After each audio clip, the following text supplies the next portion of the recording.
अस्सलाम वालेकुम। उम्मीद है आप लोग ठीक हैं, खैरियत से हैं। अल्लाह पाक की ज़ात आप लोगों को अपने हिफ्ज़ व अमान में रखे। हमारी दुआएँ हमेशा की तरह आपके साथ हैं, सलामत रहें, खुश रहें। अल्लाह पाक इसी तरह पाकिस्तान पर अपनी रहमतें बरसाता रहे और जो इस वक़्त पाकिस्तान में मसाइल हैं, खुदा की ज़ात हमें उससे भी जल्द जो है वो अल्लाह पाक हमें वापस अपनी रूटीन की लाइफ़ में लाए। ये जो लोग घरों से बेघर हुए हैं, अल्लाह पाक इनकी मुश्किलात को आसान फरमाए। चैनल को ज़रूर सब्सक्राइब करें, बेल आइकन को प्रेस करें और ज़्यादा से ज़्यादा व्हाट्सएप ग्रुपों में लिंक शेयर करें और अपनी राय का इज़हार भी ज़रूर किया करें। पाकिस्तान खित्ते में आगे जा रहा है, दुनिया देख रही है, वो मुकाम हासिल कर चुका है जिसका ख्वाब हम देखा करते थे। शहबाज शरीफ 2 दिन ही कबल सऊदी शहज़ादे से मिले थे, उन्होंने ख़ुसूसी दावत दी, आज उन्हीं की दावत पर फिर सऊदी अरब रवाना हो गए हैं। कतर में मुलाकात हुई थी और जब कतर में मुलाकात हो गई तो फिर ऐसी कौन-सी ऐसी बात है कि सऊदी वली अहद ने दोबारा फिर उनको सऊदी अरब की दावत दी। वो जो बात सऊदी अरब में करनी थी वो कतर में भी कर सकते थे, लेकिन आप शहबाज शरीफ साहब का और सऊदी शहज़ादे का ये जो प्यार और मोहब्बत है और वो जो कोई ऐसी चीज़ें करना चाहते हैं जो उन्होंने दोबारा फिर दावत दी है और सऊदी अरब के दौरे पर रवाना हुए हैं। वज़ीर-ए-आज़म शहबाज शरीफ सऊदी अरब से सऊदी अरब के लिए रवाना हो चुके हैं। शहबाज शरीफ सऊदी वली अहद मोहम्मद बिन सलमान की दावत पर काबीना के अहम अरकान के साथ एक सरकारी दौरे पर जो है वो पहुँच रहे हैं। सरकारी मीडिया रिपोर्ट्स के मुताबिक वज़ीर-ए-आज़म शहबाज शरीफ सऊदी फरमावां समेत दीगर शख्सियात से अहम मुलाकातें करेंगे, जिसमें दो तरफ़ा तल्क़ात समेत खित्ते में आलमी सतह पर होने वाली तब्दीलियों के हवाले से मुश्तरका मफ़ादात का तबादला ख़्याल करेंगे। वज़ीर-ए-आज़म कल सऊदी अरब से बरतानिया के लिए रवाना होंगे। बरतानिया में 2 रोज़ क़याम के बाद शहबाज शरीफ अमरीका रवाना होंगे और वज़ीर-ए-आज़म शहबाज शरीफ अमरीका के दौरे के दौरान अक़वाम मुत्तहिदा के जनरल सब से ख़िताब करेंगे, अहम रहनुमाओं से मुलाकात करेंगे और 25 सितंबर को डोनाल्ड ट्रंप से मुलाकात के लिए भी कोशिशें जारी हैं। सऊदी अरब में ज़ाहिर है एक बड़ा अहम हमारे लिए हमेशा ही बड़ा अहम रहा है और मेरा ख़्याल है पाकिस्तान के जो वज़ीर-ए-आज़म होते हैं, ख़ास तौर पे जो शरीफ बरादरान हैं, उनके जो दौरों की तादाद अगर गिनी जाए, तो वो बहुत ज़्यादा होती है बाकी दूसरे मुल्कों की बनिस्बत सऊदी अरब की तरफ। तो सऊदी अरब है, सऊदी अरब के बाद बड़े अहम दौरे पर वो बरतानिया आए में और बरतानिया के दौरे की जो अहम तरीन चीज़ है, वो है वहाँ पर ओवरसीज़ पाकिस्तानियों के कट से ख़िताब करना। उनके लिए एक डिनर का एहतमाम है, जो ओवरसीज़ पाकिस्तान फाउंडेशन के जो सरबराह हैं सैयद कमर रज़ा शाह साहब हैं और उनके साथ जो डीजी हैं अफ़ज़ाल भट्टी साहब, उनकी काविशों से वहाँ पर वो किया जा रहा है। एक बड़ा कट होने जा रहा है जिसमें जो है वो जो कम्युनिटी पूरी है यूके की कम्युनिटी है, उसमें से लोग शिरकत करेंगे। अब यूके की जो कम्युनिटी है, वो आपको पता है मिलियंस में ला वहाँ रहते हैं लोग और अब जो लोगों का जब से ये हुकूमत आई है और काम कर रही है और ज़ाहिर है ओवरसीज़ फाउंडेशन से भी और ओपीएफ से भी और ओपीसी पंजाब से भी, ये दोनों अदारे जो मिलकर काम कर रहे हैं, तो लोगों के बहुत ज़हन तब्दील हुए हैं। ज़्यादा से ज़्यादा लोग वहाँ पे आना चाहते हैं। एक बड़ी तादाद होगी जिससे शहबाज साहब ख़िताब करेंगे। लेकिन देखना ये है कि जो ओपीएफ वाले हैं सैयद कमर रज़ा शाह साहब, वो कितने ज़्यादा लोगों को एडजस्ट कर पाते हैं। तादाद हज़ारों में होगी और यूके में आपको पता है जो हाल है, उनमें बिठाने की जो जगह है, वो पाकिस्तान की तरह वहाँ पर कन्वेंशन सेंटर में तो नहीं हो सकता कि आप 10,000 बंदा भी समा सकें। तो ये एक बड़ा इम्तिहान होगा। शहबाज शरीफ साहब जो हैं, वो ओवरसीज़ पाकिस्तानियों से मिलने के लिए एक बड़े इज्तिमा से बेताब और ओवरसीज़ पाकिस्तानी अपने महबूब कायद मियाँ मोहम्मद शहबाज साहब को देखने के लिए। तो ये अल्लाह ताला की ज़ात जो यूके वाला है, ये भी बड़ा इवेंट अच्छा होगा इंशाअल्लाह ताला। वहाँ से आपको अपडेट करेंगे और वहाँ पे हम मौजूद भी होंगे इंशाअल्लाह ताला कल पहुँच जाएँगे और उसमें फिर अल्लाह खैर करे तो आपको तो फिर बताते ही रहेंगे। लेकिन ये एक मैं आपको बताऊँ ये सैयद कमर रज़ा शाह साहब जो हैं, इससे पहले बड़े इवेंट करवा चुके हैं। ये यूनाइटेड स्टेट में 2 अमेरिका में जो बड़े इवेंट करवा चुके हैं और उसके बाद ब्रसल में इन्होंने जो इवेंट करवाया है और ये तमाम इवेंट जो हैं, वो फील्ड मार्शल के थे। लेकिन ये वाला जो इवेंट है, ये पहला इवेंट करवाने जा रहे हैं यूरोप में या यूके में पहला इवेंट करवाने जा रहे हैं, सैयद कमर रज़ा शाह साहब। तो जो उनका माज़ी है, वो बताता है कि कामयाब इवेंट करने का तजुर्बा रखते हैं। तो अब देखते हैं कि जो यूके वाला है, वो पिछले तमाम के कितने रिकॉर्ड तोड़ता है। इधर पाकिस्तान ने अफ़गान अबूरी हुकूमत को दहशतगर्दों की हमायत में आड़े हाथे लेना शुरू कर दिया है। पाकिस्तान ने अफ़गान सफ़ीर को तलब करके तालिबान हुकूमत से तहरीक तालिबान पाकिस्तान से दूरी का मुतालबा किया है। टीटीपी और रा की अफ़गानिस्तान में मौजूदगी के खिलाफ सख्त पैगाम दिया है। तफ़सीलात के मुताबिक पाकिस्तान ने अफ़गान तालिबान हुकूमत से मुतालबा किया है कि वो आलमी सतह पर तस्लीम शुदा दहशतगर्द तंज़ीम तहरीक तालिबान पाकिस्तान से दूरी इख्तियार करे, अपनी सरज़मीन से उन्हें ख़त्म करने के लिए अपने वादे पूरे करे।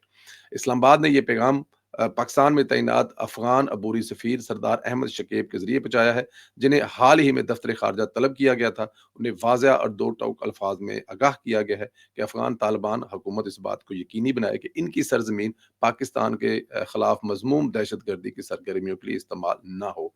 देखिए, ये एक तरीक़ाकार होता है जो डेफ़िनेट हर मुल्क जो है वो जिस मुल्क के खिलाफ कोई ऐसी उनके पास सबूत या चीज़ होती है, तो वो उस मुल्क के सफ़ीर को बुलाकर कहते हैं बाज़ाब्ता तौर पर, और फिर वो अपने मुल्क की हुकूमत को बताता है कि ये जहाँ पे मैं हूँ अंजाम दे रहा हूँ ड्यूटी, वहाँ पर उस मुल्क में ये आपके बारे में तहफ़्ज़ात पाए जाते हैं।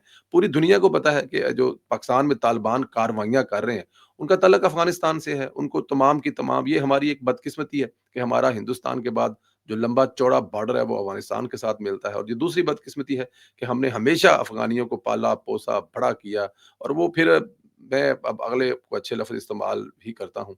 अ, एक एक एक नेकी है, एक एक जो कि वो नहीं मानते, अगर वो माने तो बड़ी बात है। तो अल्लाह पाक इनको इनको बस अक्ल दे। इनको पाकिस्तान पता नहीं, आई डोंट नो, इनको पाकिस्तान अपना दुश्मन क्यों लगता है? खाते भी हमारा है, पीते भी हमारा है, पहनते भी हमारा है, उसके बावजूद आई डोंट नो ये हमें अपना दुश्मन क्यों समझते हैं? तो अफ़गान हुकूमत को ये सख्त मैसेज दिया गया कि तुसी बंदे बन जाओ, वरना फिर ਤੁਹਾਨੂੰ याद होएगा ਜਿਹੜਾ ਤੁਹਾਡਾ हैंडलर जे इंडिया ਉਹਦੇ ਨਾਲ जो होया सी, ਉਹ ਤੁਹਾਡੇ ਨਾਲ भी हो सकता है। अदालत की बुनियाद इंसाफ नहीं, मुनसिफ की दयानतदारी पर होती है। सोचें, अगर मुनसिफ ही दयानतदार ना हो, तो फिर अदालतों के तकद्दुस की किस कदर पामाली होती है। जस्टिस तारिक महमूद जंगीरी, जो कि वकील बनने के भी अहल नहीं थे, उन्हें जस्टिस बना दिया गया। जानते हैं कैसे? बिल्कुल वैसे ही इस मुल्क में अदलिया एक मुकद्दस गाय है।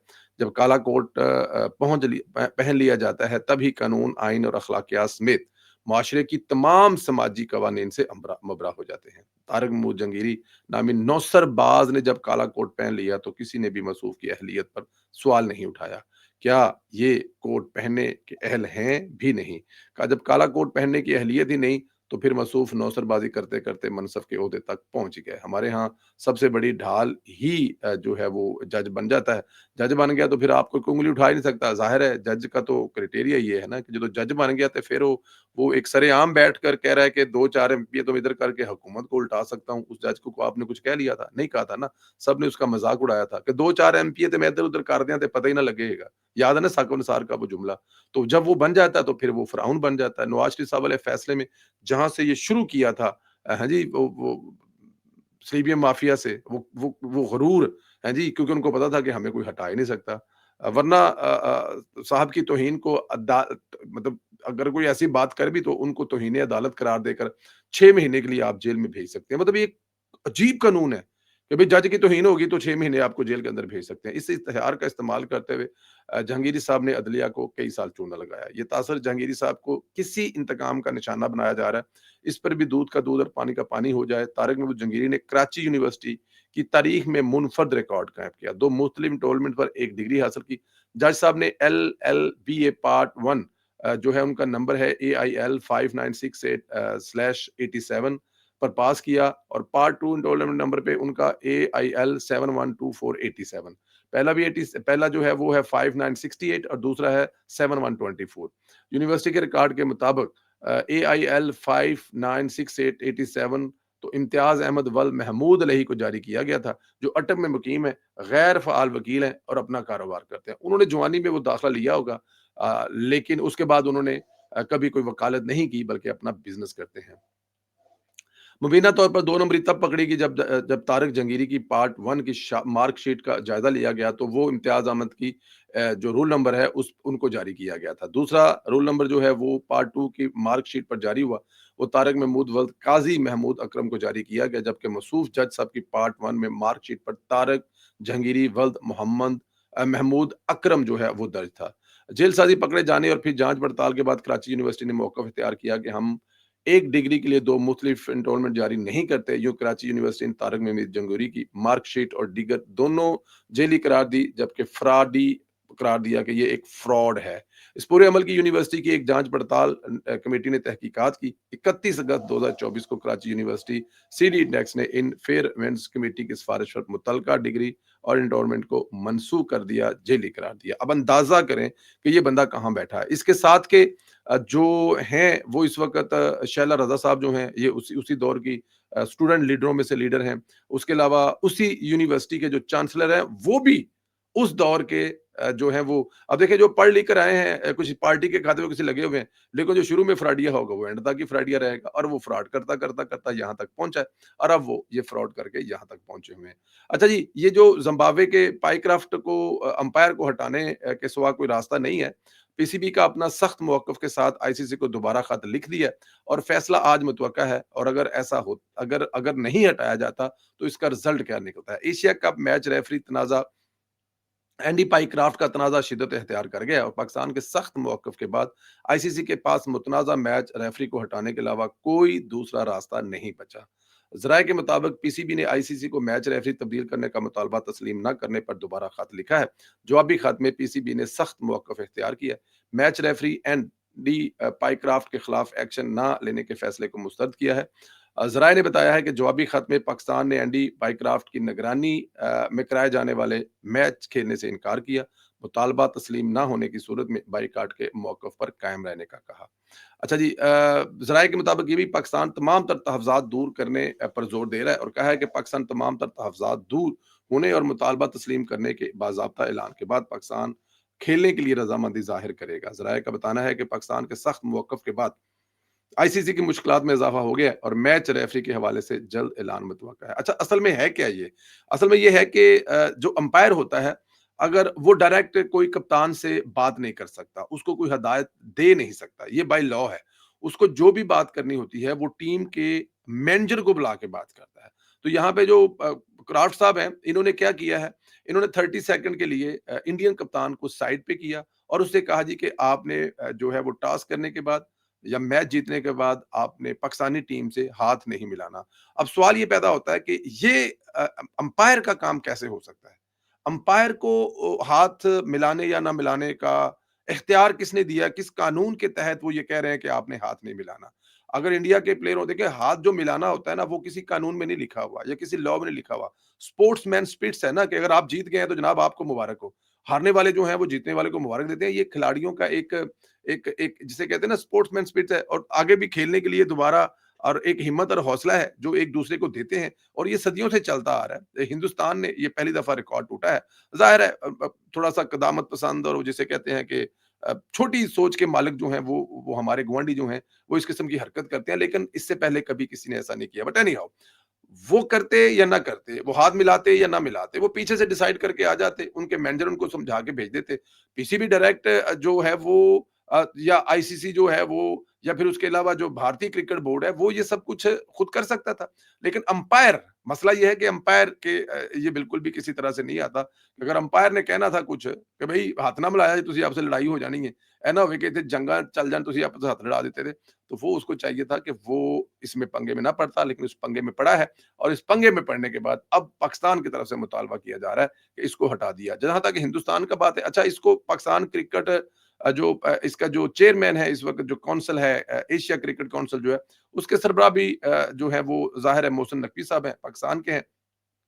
लेकिन क्योंकि ये जो अंपायरिंग वाला सारा मामला है, जो इंतज़ामात वाला मामला है, वो सारा आईसीसी देख रही होती है, वो सारा उनके पास होता है। उसमें उनकी ड्यूटी होती है, उनको एक जो असाइनमेंट मिली होती है, वो उसके मुताबिक कर रहे होते हैं। तो मोहसिन नकवी साहब के बारे में कि वो क्योंकि चेयर में वो काउंसिल के सदर हैं, जी बिल्कुल वो सदर हैं, लेकिन ये अंपायर और ये सारा कुछ जो है वो आईसीसी देखती है। हिंदुस्तान देखिए जानबूझकर ये हरकतें वो कर रहा है। अब वो पाकिस्तान को यहाँ पर इंतहाई समझदारी से खेलना है, इंतहाई समझदारी से लेना है। देखिए पाकिस्तान हर गुज़रते दिन के साथ जो है वो हर में देखिए खेल में हार-जीत जो है वो एक बिल्कुल अलग चीज़ है। लेकिन खेल रहे हैं हम ये एक बहुत बड़ी बात है। देखिए हमें तो क्रिकेट से बाहर रखा गया हुआ था। हम कितनी देर क्रिकेट से आउट ही रहे हैं। हमारे यहाँ कोई टीम नहीं आ रही। हम कहीं साल में 1-2 दफ़ा टूर कर रहे हैं जबकि हमारा हमसाया जो है वो इतनी क्रिकेट खेल रहा है। क्रिकेट खेल-खेल के आज देखिए उसकी टीम कितनी स्ट्रॉन्ग हो गई है और हम ना क्रिकेट खेल-खेल के हमारी क्रिकेट तबाह हो गई है। तो हमें बड़ी समझदारी से जो है वो करना है। ज़ाहिर है ये उनकी तरफ से एक शरारत है। और शरारत भी देखें आप वो उनके संजय मंजरेकर हैं, वो उनका कप्तान जो है वो अपनी बात खत्म कर चुका था। जब बात उनके इंडिया का कप्तान खत्म कर चुका था तो उसने कहा कुछ you want to say something more जब उसने कहा कि you want to say something more तो उसने फिर कहा कि अपनी ये जो जीत है हम पहलगाम में जो विक्टिम है उनके नाम करते हैं और अपनी फौज के नाम और अपनी फोर्सेस के नाम करते हैं।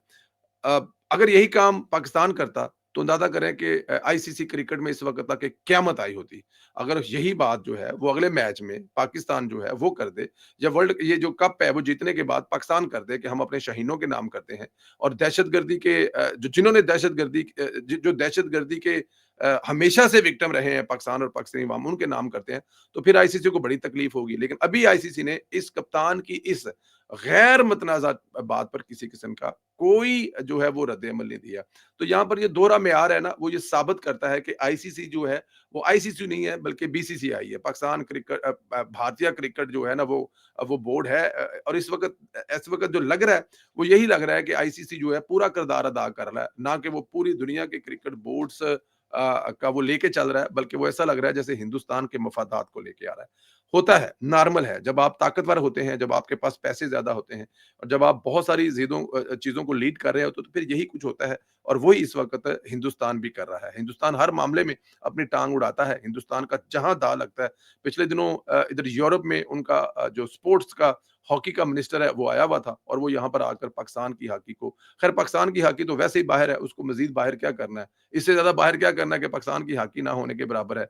माशाल्लाह जो बंदा उन्होंने बिठाया हुआ है पाकिस्तान हॉकी ने, वो अपने जो टीए-डीए और वो अपनी तनख्वाहें ले रहा है, वो करोड़ों रुपया कमा चुका है साल डेढ़ साल में, और कारकर्दगी की, और अब माशाल्लाह एक और दिहाड़ी लगने के बहुत ज़्यादा चांसेस आ रहे हैं, क्योंकि माशाल्लाह अब वो पाकिस्तान जो है वो लीग खेलने जा रहा है, और वो जो लीग खेलेगा उसमें कोई करोड़ों रुपए के फंड जो है वो मिल गए हैं। बैठे होंगे लाहौर वाले दफ्तर में बैठ के, तो जनाब इस वक़्त वहाँ पे मतलब चलो इन्हें कोई बस बड़ी है। बट एनी हाउ, तो वो हिंदुस्तान का जहाँ पे दाँव लगता है, वो लगाने की कोशिश करते हैं। देखना ये है पाकिस्तान अपने तहफ़्ज़ात को कैसे लेके चलता है। ठीक है, इसमें कोई शक नहीं, आपने एक फ़ैसला किया है, उस फ़ैसले पर आपको कायम रहना चाहिए, ये आपकी इज़्ज़त का सवाल है। लेकिन पाकिस्तान के मफ़ादात जो हैं, उसका ज़रूर ख़्याल करना चाहिए। हमारे बच्चों को क्रिकेट खेलने के लिए जो मौका मिला है, वो और मिलना चाहिए, बार-बार मिलना चाहिए, बहुत आगे जाना चाहिए। यही कहना चाहूँगा आप लोगों से। हाँ, एक चीज़ और, अभी सुबह-सुबह उठे तो कुछ वीडियो जो है वो ट्वीट की। मैं देख रहा था कि मरियम औरंगज़ेब साहिबा मैं अपने हर वीलॉग में ज़िक्र कर रहा हूँ, और मैं करता रहूँगा। उसकी रीज़न ये है कि शी इज़ डिज़र्व इट।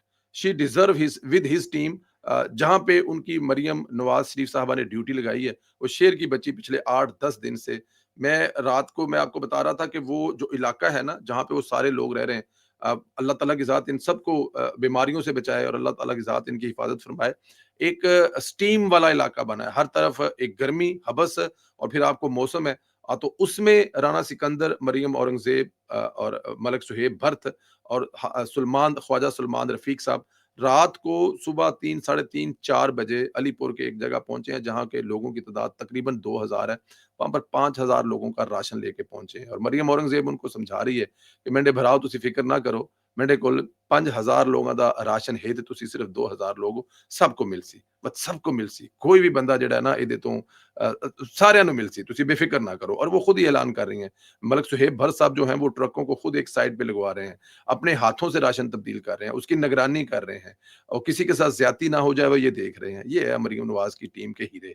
जब उनको अपनी-अपनी मिनिस्ट्रियाँ मिली, अपने-अपने दफ्तरों में बैठ के 1 साल में जो उन्होंने कमाल किया, वो बल्ले-बल्ले होगी। पंजाब जो है वो पाकिस्तान के अलावा पूरी दुनिया में, चाहे वो जापान हो, चाहे वो चाइना हो, वहाँ पर भी धूमें पड़ी कि पंजाब में कोई हुकूमत आई है, और एक नौजवान चीफ मिनिस्टर मरियम औरंगज़ेब अपनी नौजवानों की टीम के साथ ये रिकॉर्ड कायम कर रही हैं। और जब मरियम नवाज़ ने हुक्म किया, जब मरियम नवाज़ ने ड्यूटी लगाई कि आप लोगों ने जनूबी पंजाब में रहना है, अपने दफ्तरों में नहीं बैठना, तो ये शेर के बच्चों ने और इस शेरनी ने जो इनको लीड कर रही है मरियम औरंगज़ेब, उन्होंने साबित कर दिया कि मरियम नवाज़ की चॉइस बिल्कुल ठीक थी। अल्लाह पाक इन वज़रा को, अल्लाह पाक इनका ये जो पसीना बह रहा है, अल्लाह पाक ये जो मैले-कुचैले कपड़ों में राणा सिकंदर की एक तस्वीर देखी मैंने, वो जैसे ज़मीन के ऊपर बैठा हुआ है, वो जैसे उसके शूज़ भरे हुए हैं, उनका ट्राउज़र सारा जो है वो कीचड़ से भरा हुआ है। अल्लाह पाक ये राणा सिकंदर, ये मरियम औरंगज़ेब, ये सुलेमान रफ़ीक और ये मलिक सुहेब भर्त, ये जितना कीचड़ आप पर लगा हुआ है ना, ये अल्लाह ताला की ज़ात को बड़ा प्यारा होगा।